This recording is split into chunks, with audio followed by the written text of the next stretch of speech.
Hey everybody, welcome to a new episode of Drag Racing Basics. I hope you're doing okay today. And I wanted to talk about something that I've seen happen 3 times in the last 6 months.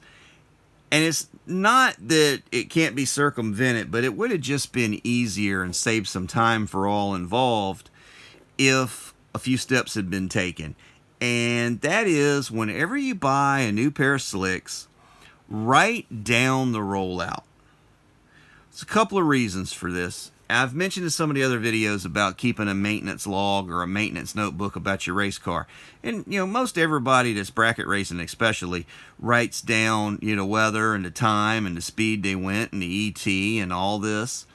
Well, another little thing you should write down is that rollout off of that tire. And what's really made it clear in the last 6 months that this is really a great idea is I've had 3 have something happen to them with pretty well brand new tires and twice with brand new tires. I had one client back at the first of the season, got 2 new tires, and as anybody that's had slicks or those of us that will have slicks will soon find out, they're soft and they can be damaged easily. This particular gentleman ran over a rock in the pits and it punched a hole in a tire. He solved it by putting a tube in it and then replaced the tire later.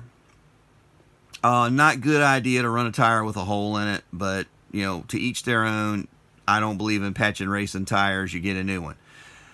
It's a safety thing, but that was how he needed to handle it so he could race and get his points. A little while later, I had another gentleman who had gotten a new car.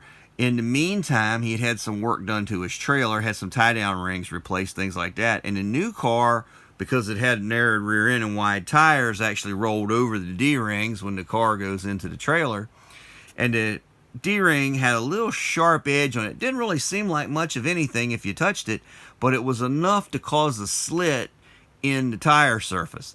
And the tire started wearing real bad around it. And kind of the same thing as the first gentleman. You don't want a tire that's been damaged on there. You need to replace it.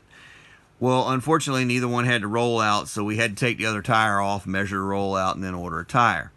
Then, just this past weekend, I had one of my diesel clients. He got 4 slicks. I was actually able to get him 4 matched tires with a 109 3/4 rollout.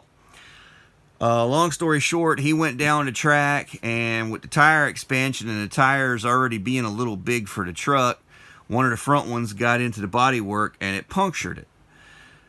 Got him to measure his tire. We know what the rollout is. If he had written it down, that was a step we could have skipped. Not a huge step, but anything you can do that saves time. And a lot of us are doing our racing on limited time anyway, between work and family and other primary and rightfully so obligations. Racing's our hobby. Anything we can do to save time to function on actually racing or improving the car or the truck, as the case may be, and not having to spend time measuring rollout and hunting for information to take care of an existing problem, is more time we get to spend racing. So, just something to think about. I've had a few people ask me, what can you do to help with the channel? Just please subscribe, comment, like, share, whatever you want to do. Every little bit helps, and I appreciate everybody taking their time to watch these videos and spending your most valuable asset, your time, to watch my videos. So, I hope you found today's interesting, helpful, entertaining at least. And as always, practice your skills, learn a new one. You never know how far they'll take you. And see what you can apply them to different disciplines than maybe what you learned them for. Until next time, have a great day. This has been Fab Race Mod Repeat.